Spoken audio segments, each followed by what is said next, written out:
बुद्धाय जय भीम. आजच्या बुद्धवंदनेला आणि ग्रंथपठणाला सुरुवात करूया. अरहं सम्मा संबुद्धो भगवा बुद्धं भगवन्तं अभिवादेमि. स्वाख्यातो भगवता धम्मो धम्मं नमस्सामि. सुपटिपन्नो भगवतो सावकसंघो संघं नमामि. ओकासवन्दामि भन्ते द्वारतयनं कथं सबं अपराधं क्षमतु मे भन्ते. द्वितीयंपि ओकासवन्दामि भन्ते द्वारतयनं कथं सबं अपराधं क्षमतु मे भन्ते. तृतीयंपि ओकासवन्दामि भन्ते द्वारतयनं कथं सबं अपराधं क्षमतु मे भन्ते. ओकास अहं भन्ते त्रिसरणेन सद्धि पंचशीलं धम्मं याचामि. अनुग्रहं कृत्वा शीलं देथ मे भन्ते. द्वितीयंपि ओकास अहं भन्ते त्रिसरणेन सद्धि पंचशीलं धम्मं याचामि. अनुग्रहं कृत्वा शीलं देथ मे भन्ते. तृतीयंपि ओकास अहं भन्ते त्रिसरणेन सद्धि पंचशीलं धम्मं याचामि. अनुग्रहं कृत्वा शीलं देथ मे भन्ते. नमो तस्य भगवतो अरहतो सम्मा सम्बुद्धस्स. नमो तस्य भगवतो अरहतो सम्मा सम्बुद्धस्स.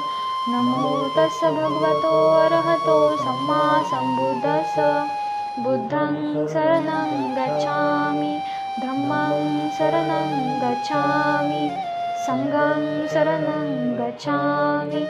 द्वितीयंपि बुद्धं शरणं गच्छामि.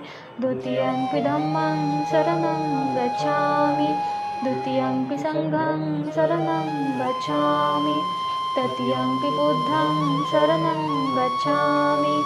तृतीयंपि धम्मं शरणं गच्छामि. तृतीयंपि संघं शरणं गच्छामि. पानातिपाता वेरमणि सिक्खापदं समादयामि. अदिन्नदाना वेरमणि सिक्खापदं समादयामि. कामेषु मिच्छाचारा वेरमणि सिक्खापदं समादयामि. मुसावादा वेरमणि सिक्खापदं समादयामि.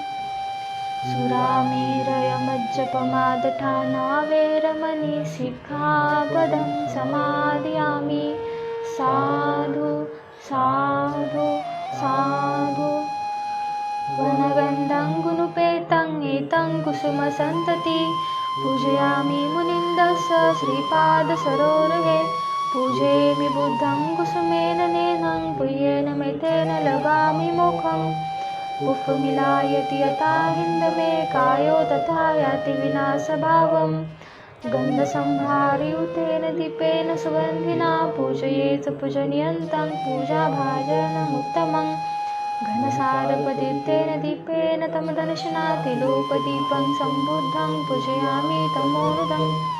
सुगन्धिकाय वदनं अनन्तगुणगन्धिना. सुगन्धिना गन्धेन पूजयामि तथागतम्. बुद्धं धम्मं च संघं सुगततनुभवा. धातुगर्भे लङ्काय जम्बूद्वीपे दशपुरवरे नागलोके च धूपे.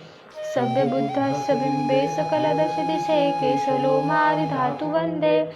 सव्येऽपि बुद्धं दशबलतनुजं. बोधिचेत्यं नमामि. वन्दामि चेत्यं सब्बठानेषु प्रतिष्ठितं. शारीरिकधातु महाबोधि बुद्धरूपं सकलं सदा. एष मूल्ये निषिन्नो वसभारी विजयकापतो सवियुतं सत्ता वन्दे तं बोधिपादपम्. इमैः ते महाबोधि लोकनाथेन पूजिता. अहं पिते नमस्सामि. बोधिराजा नमोऽस्तुते. बोधिराजा नमोऽस्तुते. बोधिराजा नमोऽस्तुते. इतिपिसो भगवारहं सम्मा सम्बुद्धो. विद्याचरणसम्पन्नो सुगतो लोकविदुः अनुत्तरो. पुरीसधम्मसारथि सत्ता देव मनुष्यानं बुद्धो भगवाति बुद्धं जीवितपर्यन्तं शरणं गच्छामि ये च बुद्धातीताच ये च बुद्धा नागता पशुपन्नाचे बुद्धा अहं वदामि सर्वदा नत्थि मे शरणं आयं बुद्धो मे शरणं वरम् एतेन सच्चवचन होतु मे जय मङ्गलम् उत्तमङ्गेन वन्देऽहं पादपशुवरुत्तमम् बुद्धेयो खलितो दोषो बुद्धो खमतु तममं किञ्चिरतनं लोके विद्यति विधावतु रतनं बुद्धः समानत्ति तस्मात् सुति भवन्तु मे यो सन्निशिन्नो वरबोधिमूले मारंस सेना महन्ति विजत्वा सम्बोधिमागच्छि अनन्तयानो लोकोत्तमोत्तं प्रणमामि बुद्धम् स्वाखातो भगवता धम्मो संदिष्टिको अकालिको एकसिको अपनायको पच्यतं वेदितभो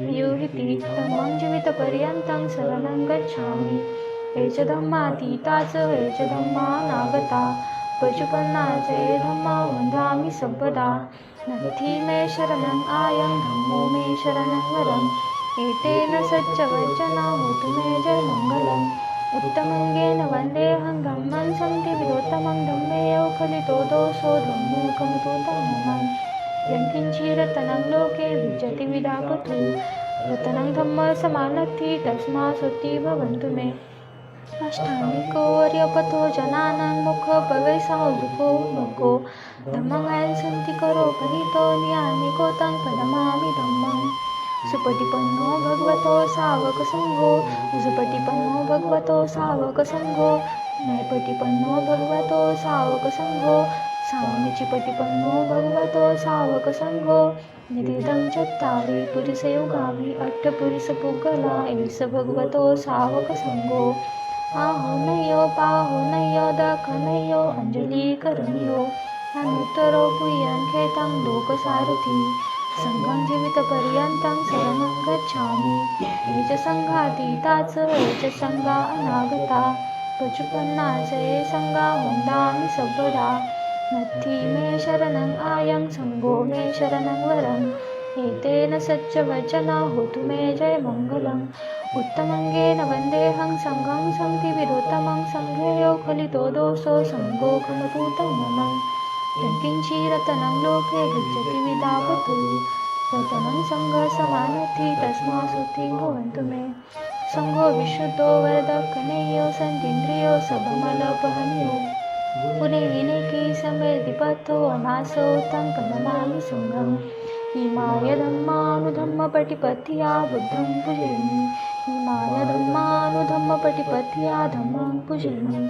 इमाय धम्मानुधम्मपटिपथ्या सङ्घं पूजयामि इमाय पटिपथ्या जातिरामरणं महापरिवंशसामि इमेन पुय्यङ्कमेन मामे बाले समागमो सतं समागमो होतु यावन्निब्बानपथ्या देवो वसन्तु कालेन सस्यसम्पत्ति हेतु च पितो भवतु लोकः च राजा भवतु धम्मिको सकलबीजं विधुरयानं देवरूपं सजीव निर्मलजगुमेरगो सङ्गोरवर्णं सुखाय अभयचित्तं निभयकामं सुरतगम्बं सुप्रेम विरतराजं सुजननेतं भीमरावं सरामि भीमरावं सरामि भीमरावं सरामि दिव्यप्रभरत्न तुम्ही साधू वरदान तुम्ही आद्य कुलभूषण तुम्ही भीमराजा सकल विद्यापती ज्ञान सत्य संगती शास्त्र शासनमती बोधितेजा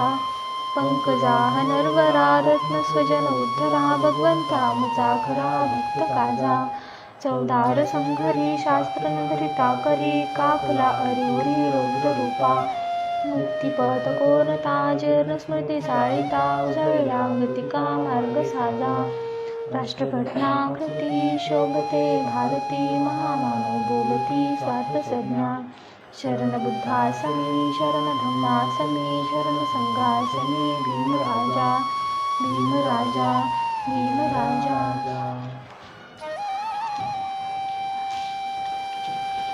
आजच्या ग्रंथपठणाला आपण सुरुवात करूया. आजचा आपला भाग आहे गौतमाचे उत्तरार्ध. जगातील कलहामुळे मी घायाळ झालो आहे आणि शांतता मिळवण्याच्या इच्छेने मी बाहेर पडलो आहे.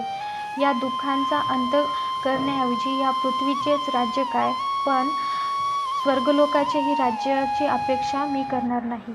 आणि महाराज, 3 पुरुषार्थांचा पाठपुरावा करणे हा मानवाचा सर्वोत्कृष्ट उद्देश होय, हे जे आपण मला सांगितले आणि जे इष्ट आहे असे मला वाटते ते दुःख होय, असे आपण म्हणता. त्याविषयी बोलावयाचे म्हणजे आपले ते 3 पुरुषार्थ शाश्वत नाहीत आणि संतोषदायक नाहीत. आणि आपण म्हणता वृद्धपकाळ येईपर्यंत थांब, कारण यौवन हे नेहमी बदलणारे असते. याविषयी बोलायचे म्हणजे हा निर्णयाचा अभावच अनिश्चित आहे, कारण वृद्धावस्थेतही अस्थिरता असू शकते. परंतु ज्या अर्थी दैव आपल्या कलेत इतके कुशल आहे की ते जगाला कोणत्याही काळी आपल्या काह्यात ठेवू शकते, त्या अर्थी ज्याला शांततेची इच्छा आहे आणि मृत्यू केव्हा येईल ज्याला माहीत नाही, असा कोणता शहाणा मनुष्य वृद्धपकाळाची वाट पाहत बसेल? वृद्धत्वरूपी शस्त्राने आणि जिकडे तिकडे पसरलेल्या रोगरूपी बाणांनी दैवाच्या अरण्यात हरणाप्रमाणे धाव घेणाऱ्या प्राणिमात्रावर प्रहार करीत मृत्यू ज्यावेळी एखाद्या शिकाऱ्याप्रमाणे तत्परतेने उभा असतो, त्यावेळी दीर्घायुष्याची इच्छा कोणाच्या मनात निर्माण होऊ शकेल? ज्याचे अंतःकरण दयेने पूर्णपणे भरलेले आहे, अशा धार्मिक माणसाच्या मार्गाची निवड करणे हेच तरुण, वृद्ध किंवा लहान मूल यांना योग्य ठरेल. आणि आपण म्हणता की तुझ्या वंशाला शोभणारे आणि उत्कृष्ट फळ देणारे असे यज्ञ तू धर्मासाठी नेहमी करीत राहा. अशा यज्ञांना माझा नमस्कार. दुसऱ्यांना दुःख देऊन मिळणारे कोणतेही फळ मिळवण्याची माझी इच्छा नाही. भावी फळाच्या आशेने असहाय्य पशुला ठार करण्याचे यज्ञाचे फळ जरी शाश्वत मिळणारेही असले तरी देखील दयाशील आणि सहृदय माणसाच्या दृष्टीने ते अयोग्यच कृती ठरेल. आत्मसंयम, नैतिक आचरण आणि वासनेचा संपूर्ण अभाव हा खरा धर्म जरी दुसऱ्या एखाद्या अगदी निराळ्या नीतिनियमात बसत नसला तरी देखील केवळ हत्या करून सर्वोत्कृष्ट फळ मिळणे असे म्हटले जाते त्या यज्ञाच्या नियमानुसार वागणे योग्य होणार नाही. दुसऱ्याला दुःख देऊन मिळवलेले जे समाधान माणसाला या जगात असताना लाभते, ते देखील शहाण्या सदाशील अंतःकरणाला तिरस्करणीय वाटेल. तर मग अदृश्य असलेल्या दुसऱ्या जगातल्या माणसाला सुख मिळते हे म्हणणे त्याला किती तिरस्करणीय वाटेल. भावी फळासाठी कृती करण्याचा मोह मला पडत नाही. महाराज, पुढच्या जन्माच्या कल्पनेत माझे मन रमत नाही. असल्या कृती अनिश्चित करतात आणि ढगातून कोसळणाऱ्या पावसाने मारा होत असलेल्या रोपट्याप्रमाणे त्या आपल्या मार्गावर हेलकावे खात असतात. स्वतः राजाने आपले हात जोडून उत्तर दिले, तुझी इच्छा तू पूर्ण करण्यास माझी हरकत नाही. तुला जे जे काही करावयाचे आहे ते सिद्ध केल्यानंतर मला भेटण्याची कृपा कर. पुन्हा भेटण्याचे निश्चित आश्वासन गौतमाकडून घेतल्यावर राजा आपल्या सेवकांसह राजवाड्याकडे निघाला. उद्या आपण पाहणार आहोत शांततेची वार्ता.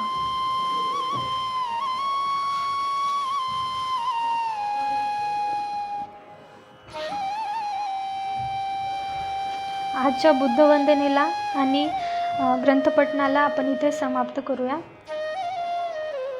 सब पाप करणं कुशल सौपसंपदा सचित पर्योदपनं नीतं बुद्धानुशासनं धम्मं चरे सुचरितं नतं दुचरितं चरे धम्मचारी सुखं सेति यस्मिन् लोके परं च भावता धम्मधरो यावता बहुभासति योचपंपि सुत्वानं धम्मंगायेन पसति सवे धम्मधरो होति यो धम्मं न पमजति नत्थि मे शरणं हायं बुद्धो मे शरणं वरं एतेन सच्चवज्जना होतु मे जय मंगलं नत्थि मे शरणं हायं धम्मो मे शरणं वरं एतेन सच्चवज्जना होतु मे जय मंगलं नत्थि मे शरणं हायं संघो मे शरणं वरं एतेन सच्चवज्जना होतु मे जय मंगलं नमो बुद्धाय नमो धम्माय नमो संघाय नमो भीमाय साधु साधु साधु.